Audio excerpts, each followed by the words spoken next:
Milby? You want to go for a walk? Yeah? Good boy, come on in. Good boy, you can do it. Go on in, come on in. Go on in, jump. Good boy. Go on in, you go for a wee. Go left, this side. Good boy.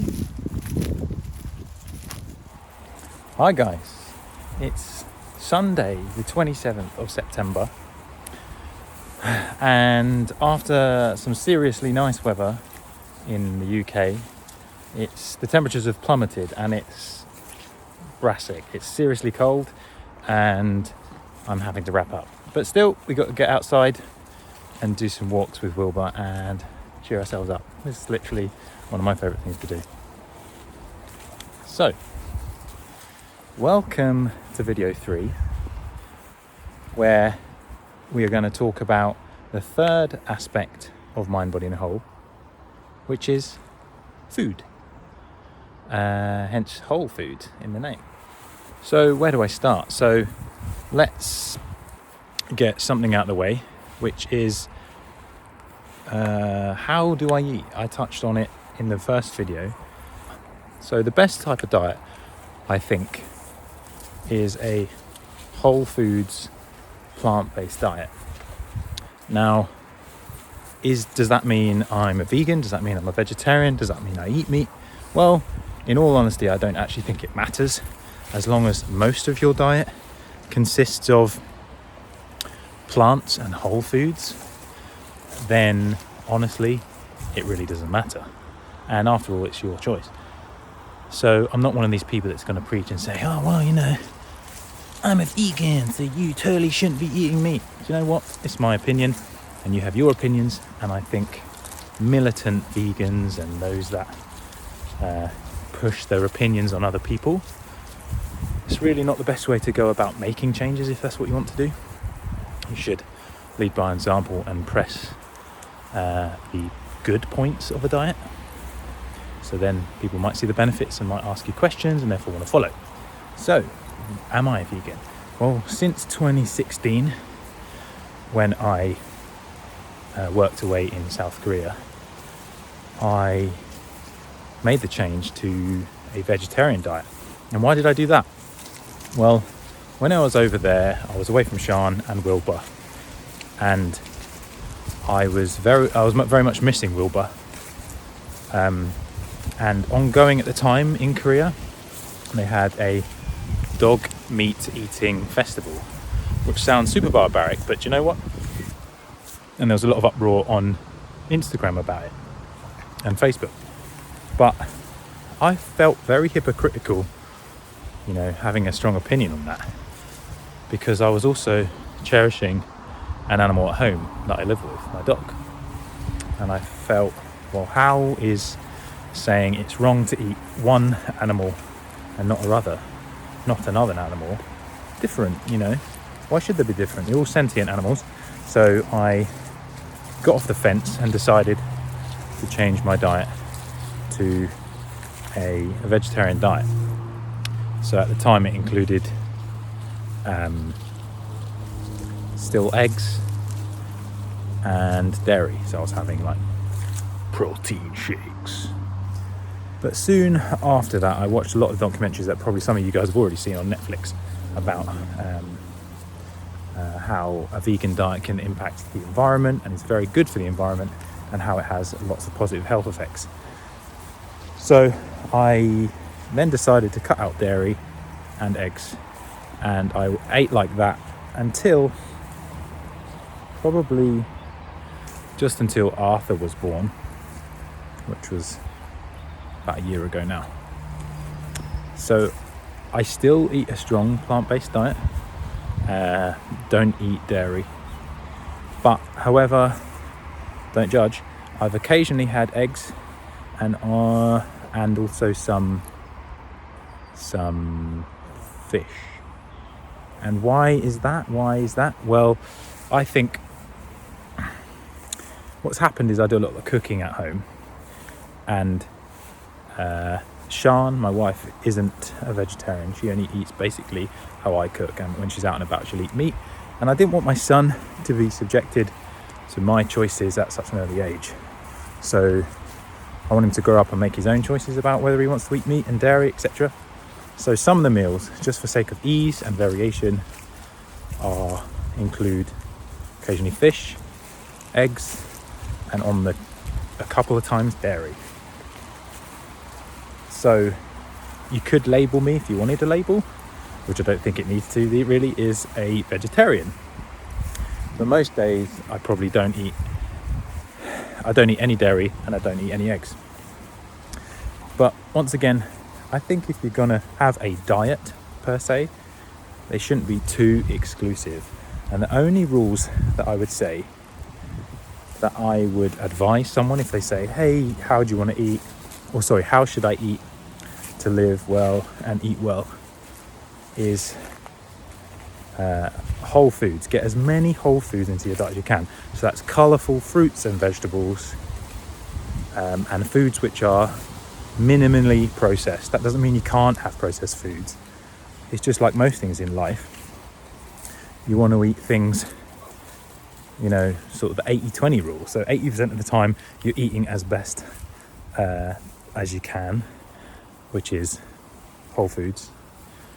And then 20% of the time, you have these, everyone has, what's the word? Everyone has vices. And mine is beer and crisps. My wife, she's definitely got a sweet tooth. She loves a bit of chocolate.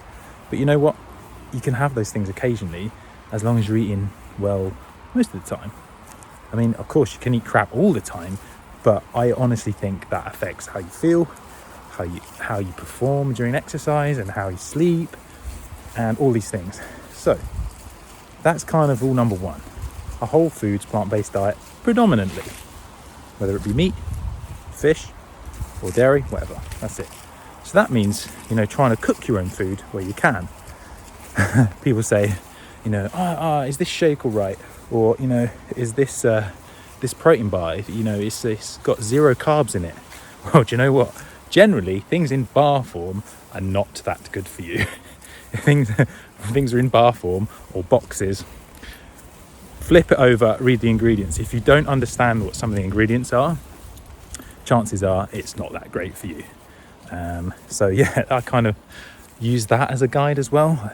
I'm always looking at the ingredients and things, not with such, not to count calories or anything like that, but just to say, okay, what has this got in it? I'm not sure what that is, so I probably won't eat it. Because, why would you put something in your body that you don't know what it is? Let's touch on the word diet in general.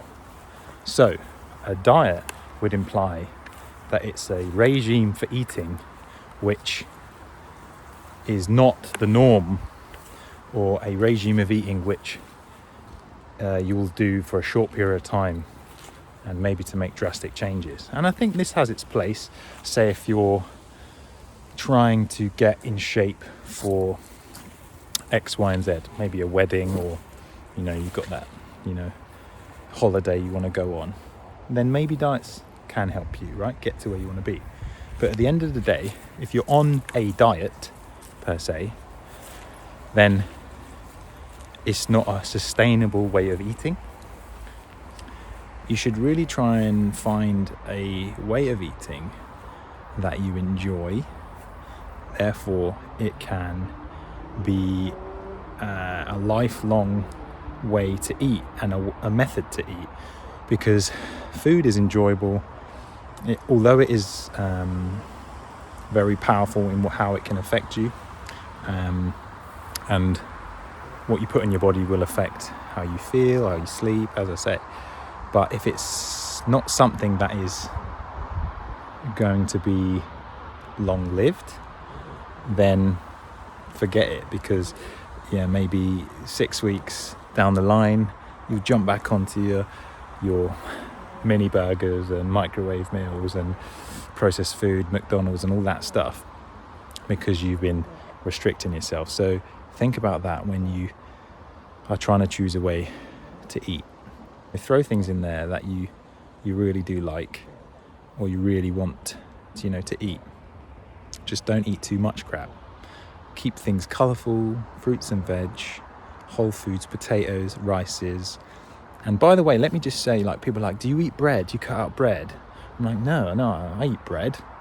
And I eat, you know, meals with bread in and pasta. And it's not always like brown pasta or brown rice, because, you know, you've got to look at the overall fibre content of a meal. It doesn't all have to be brown. One thing I would say, that when I changed to a vegan diet, it actually gave me quite a lot of digestive issues, because I made a point of trying to eat everything under the sun that is, like, you know, so vegan hipster. So it was like, I've got to get all my grains in, and my brown rice, and all my broccoli, and all my kale in one meal. And you know what? That fibre content of a meal like that is just too much for you, and it just sits in your stomach, and you just feel bloated all the time, especially when you're eating, you know, lots of legumes and pulses and stuff.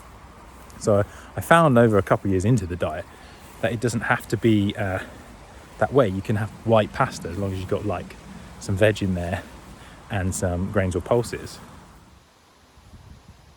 Come on then, mate. Come on then. Good boy. Come on then. Oh, good boy. He's a good boy. So that's my advice, if I were to give any, on food. Bullet point number 1, shall we call it, is to eat a whole foods plant-based diet. And when you eat like this, it's self-limiting. You can't overindulge. Hey, Will! You can't overindulge, and it will be self-regulating. You know, you can't eat too much quinoa, you can't eat too much potatoes or kidney beans. You just get too full. They make you full up. And if I were to give advice, call it bullet point number 2, and people say, you know, what sort of diet do you follow to stay in shape? Again, I don't like the word diet, but the way I do, if you were to say what diet I follow, it's this one, right? I'm gonna sell my diet to you now. It's called the, you ready for this? It's called the Eat When You're Hungry diet. And as the name suggests, there's 2 rules to this diet. Eat when you're hungry. Easy, right? Maybe. And the second rule, don't eat when you're fucking not hungry. Which is probably the harder of the 2. So let me press on that a little bit more. So, perhaps the harder part of those 2 rules is to not eat when you're not hungry, which means you really have to listen to your body, like I say all the time about most things, and think, you know, am I actually hungry? Is that why I'm pulling out, you know, having this sandwich, this bowl of cereal, this crisp, whatever? So often I have to physically ask myself, you know, hang on, am I thirsty? Maybe I'm thirsty. A lot of hunger first comes across as thirst. So I generally have a drink first. And worth pointing out as well that there's like habitual eating habits. So certain times of the day you think, oh, you know, this is when I usually eat, you'll eat. Or for me, it's really bad. So like once I put Arthur to bed, or after we've had dinner, I tidy up and I maybe watch a bit of YouTube or something like that. I think, oh, you know, I'll have something whilst I'm watching this Netflix show, YouTube, whatever. And that's because I've maybe created a bad link between watching something and eating. That's the habits of eating and things that as humans we do quite badly with. So really think to yourself, do I actually want this food? Am I hungry right now?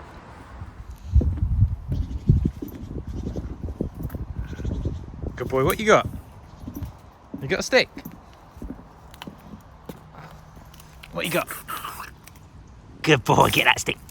Go on. Come on in.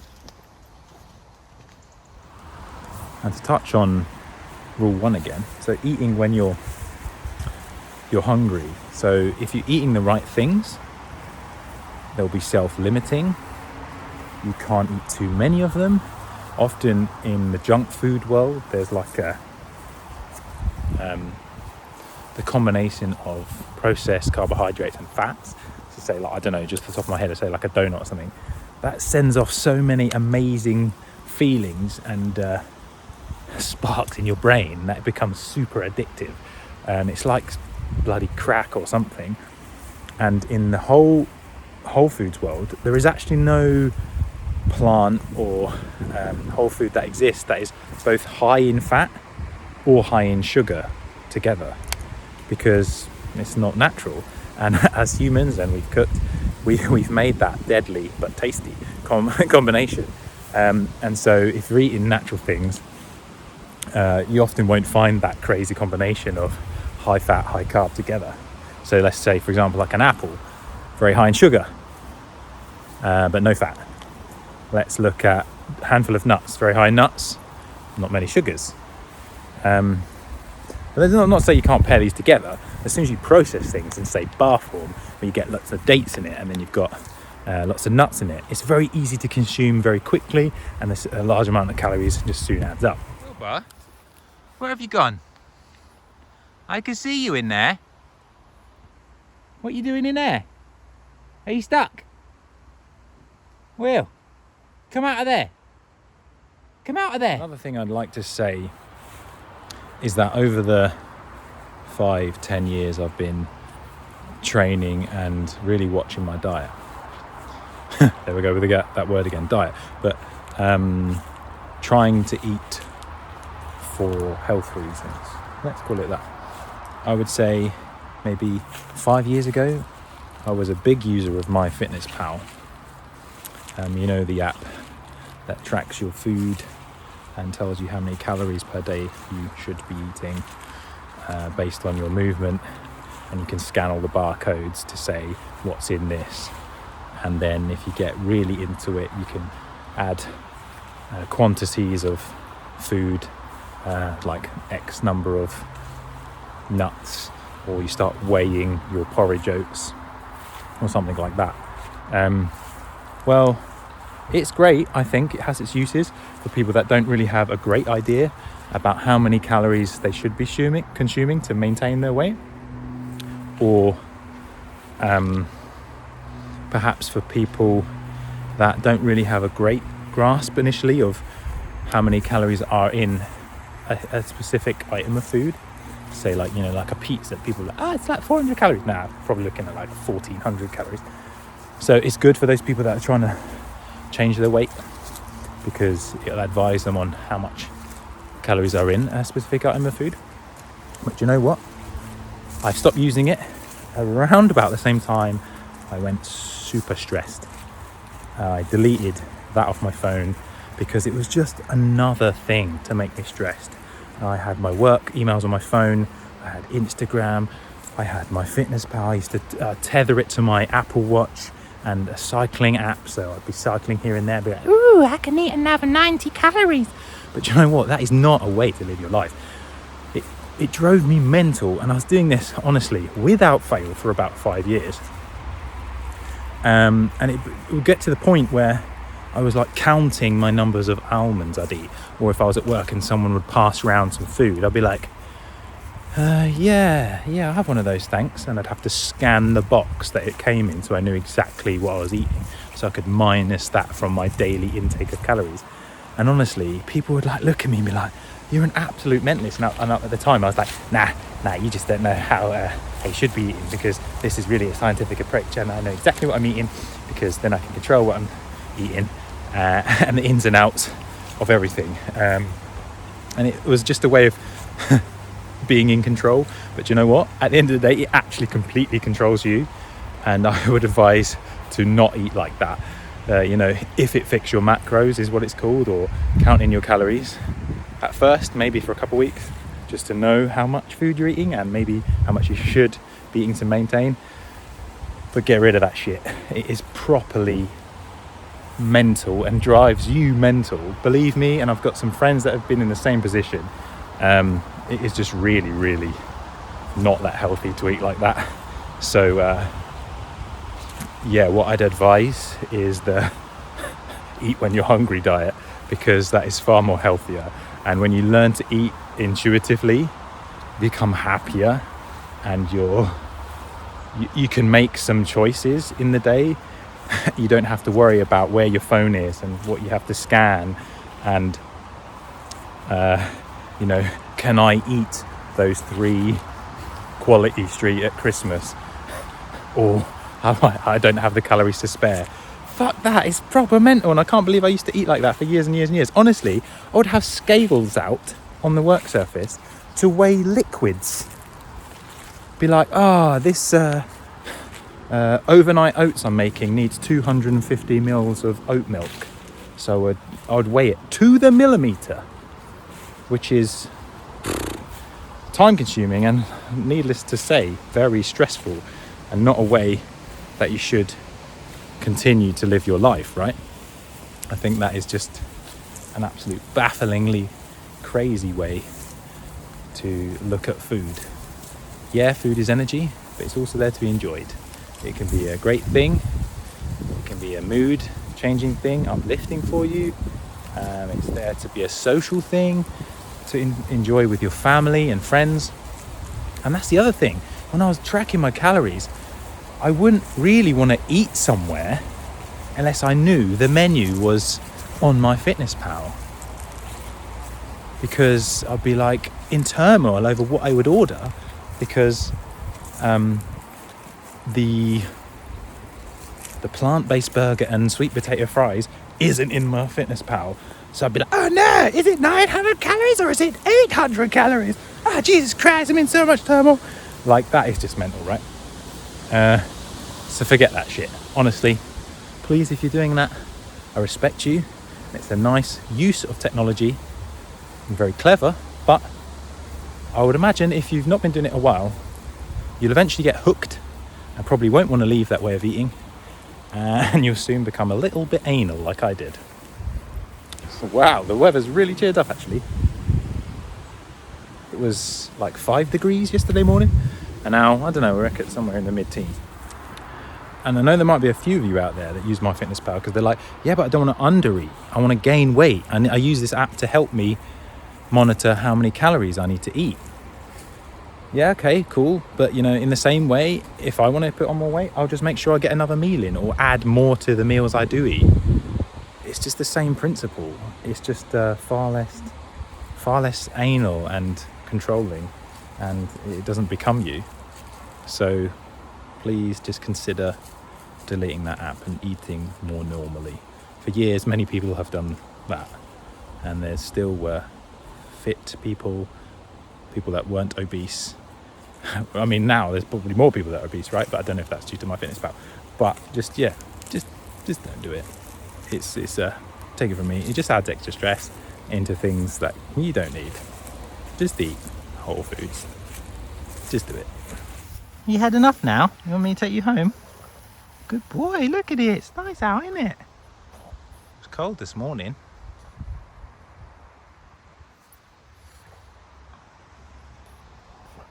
Good boy. So that was like an incredibly long intro to the video, but I wanted to kind of get that out there before I started the Let's Talk About Food series.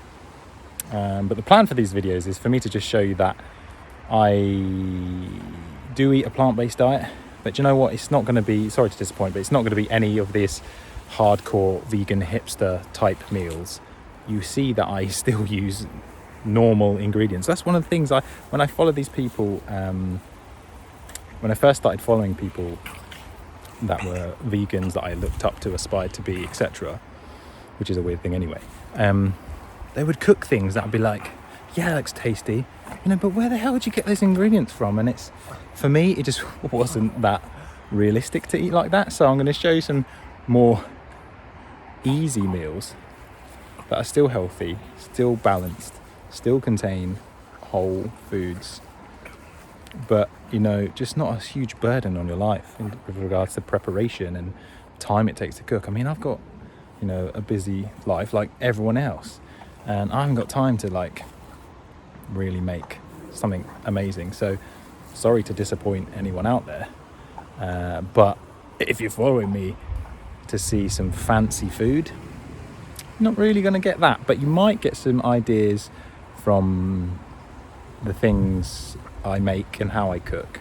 And yeah, thanks for listening again. Thanks for subscribing, like the channel, etc., all that stuff. Remember, it's just my advice. You don't have to take it, but if you found any of it useful, maybe give me a like. If you didn't, then I don't care, but come back next time and maybe you will. So cool. Thanks very much, guys.